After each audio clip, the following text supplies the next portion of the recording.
A bright flash lit up the sky as the alien ships appeared, seemingly out of nowhere.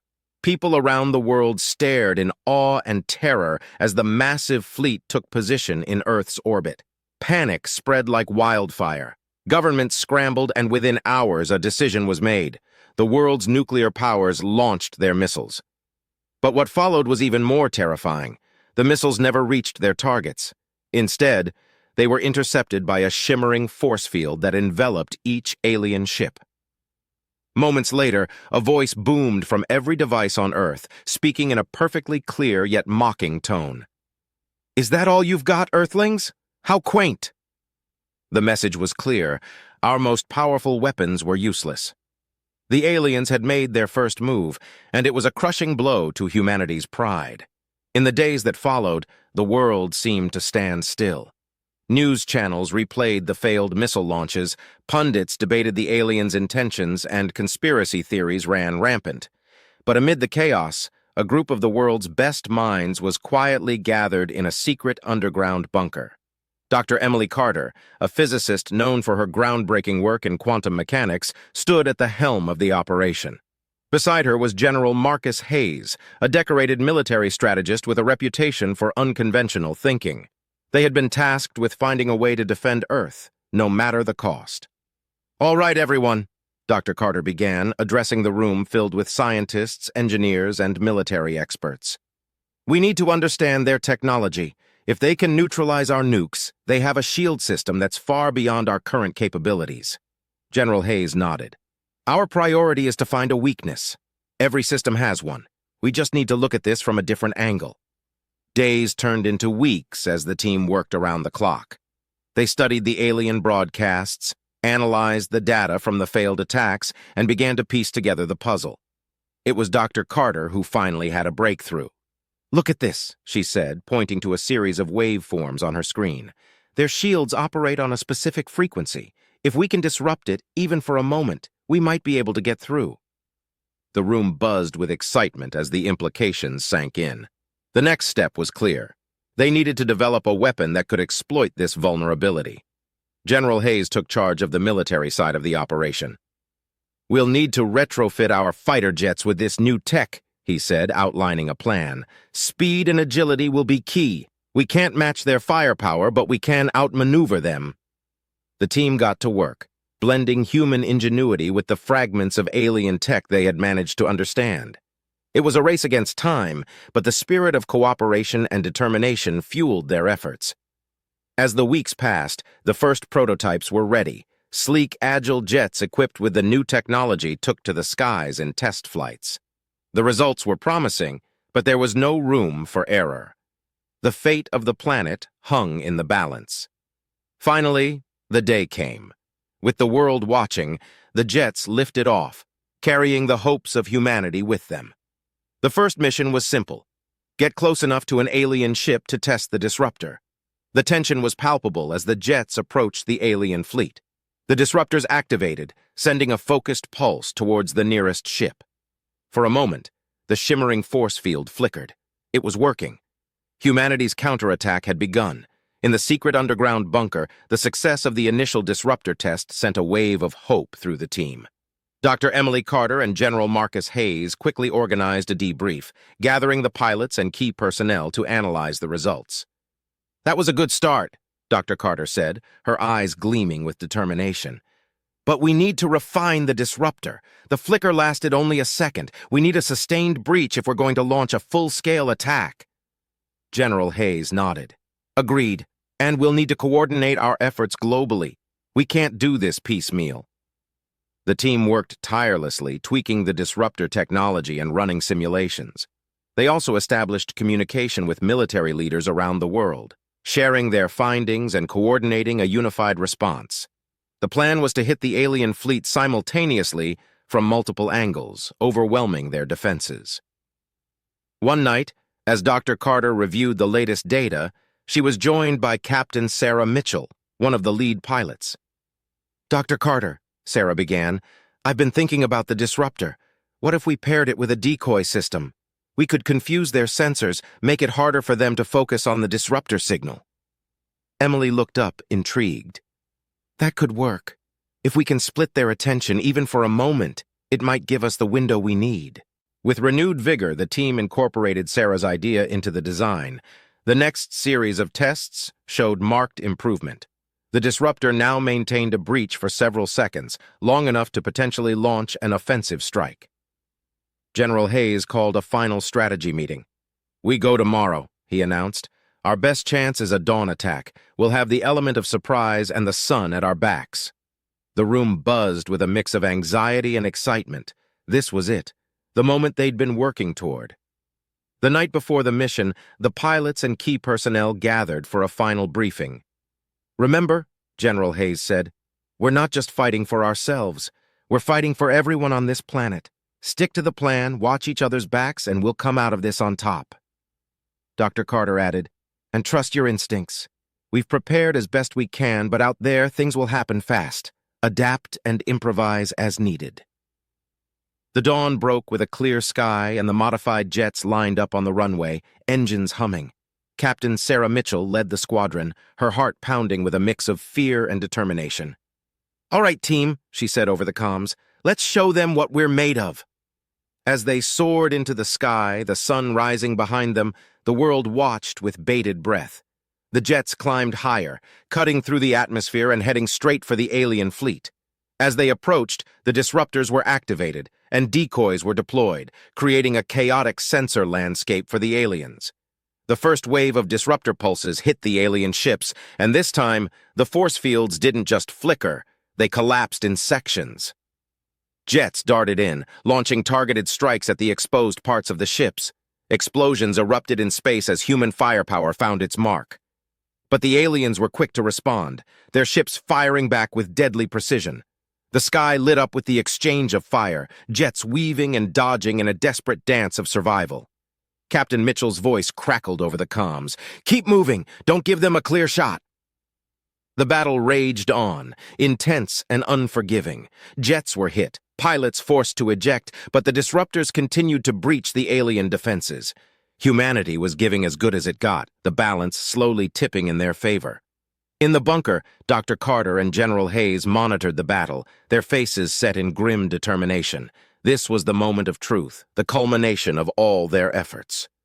As the alien ships began to retreat, the realization dawned on everyone watching.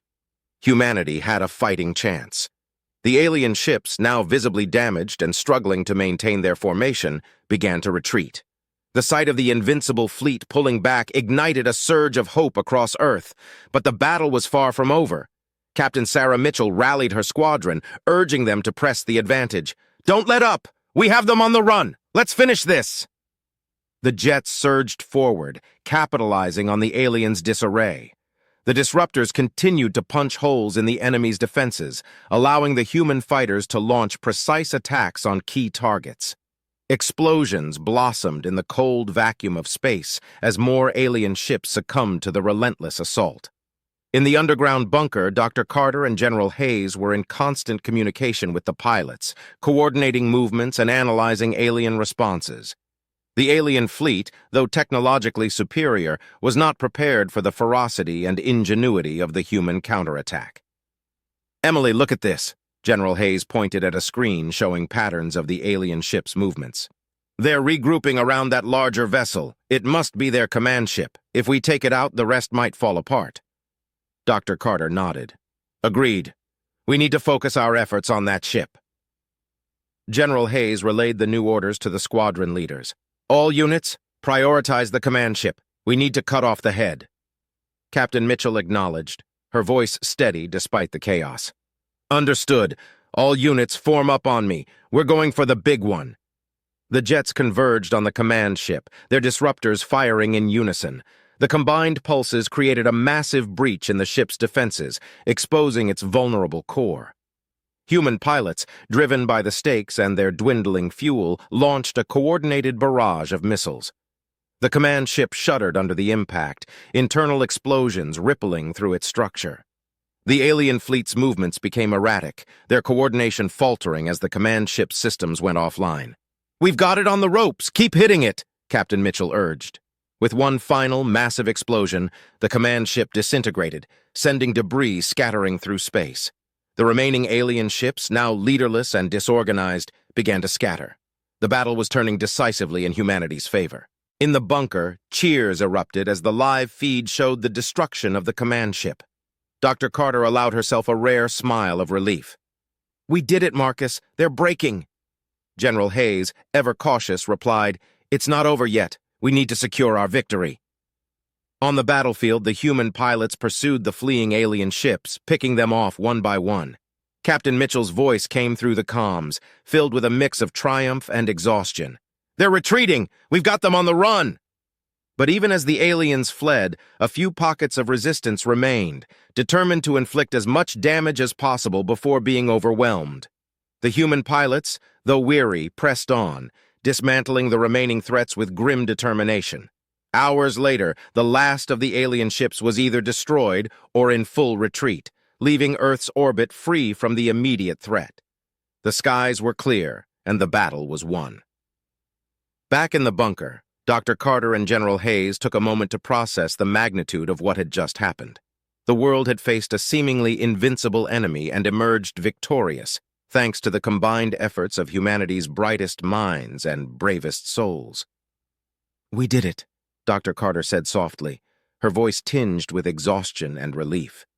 General Hayes nodded, his expression resolute. "Yes, but we need to be ready. This was just the first wave. They'll be back, and we need to be prepared." For now, though, the world celebrated.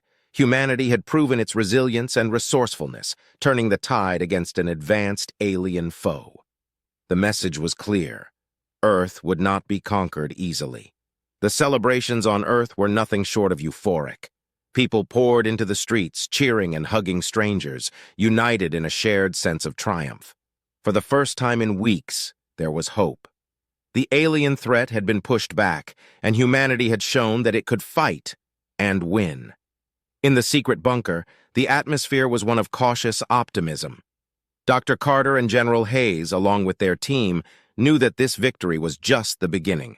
They needed to understand the alien technology even better and prepare for any future encounters.